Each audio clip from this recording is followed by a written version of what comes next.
Nar yeməyin. Əgər sağlamlığınız haqqında düşünmürsünüzsə, nar yeməyin.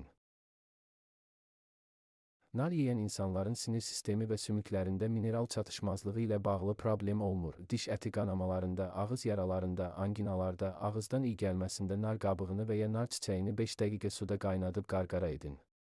Öskürək zamanı şirin nar yeyilməsi öskürəyi kəsir, ağciyərləri təmizləyir. Turş nar isə ürək bulanmanı azaldır, sidik qovucu təsir edir, mədə və qida borusundan qaynaqlanan ağız qoxusunun qarşısını alır. Öd durğunluğu zamanı turş nar yemək faydalıdır.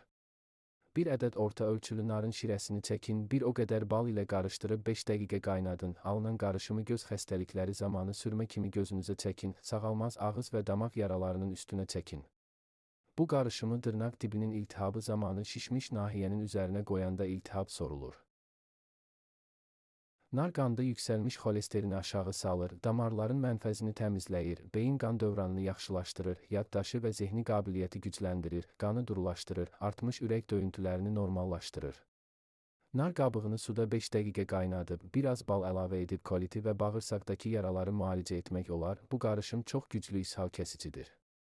Şirin nar qabığını qurudub, qəhvə üyüdəndə üyüdərək toz halına salıb, sulu yaraların üzərinə tökən zaman yaralar həm sulanmır, həm də tez sağalır. Bu tozu zeytun yağı ilə qarışdırıb yaraların üzərinə məlhəm kimi çəkmək olar. Narın şirəsini içməkdənsə özünü yemək daha faydalıdır. Çünki nar şirəsi çox büzücü xassəyə malik olduğundan qəbizlik törədə bilər. Özünü yeyən zaman isə tumları qəbizliyin qarşısını alır.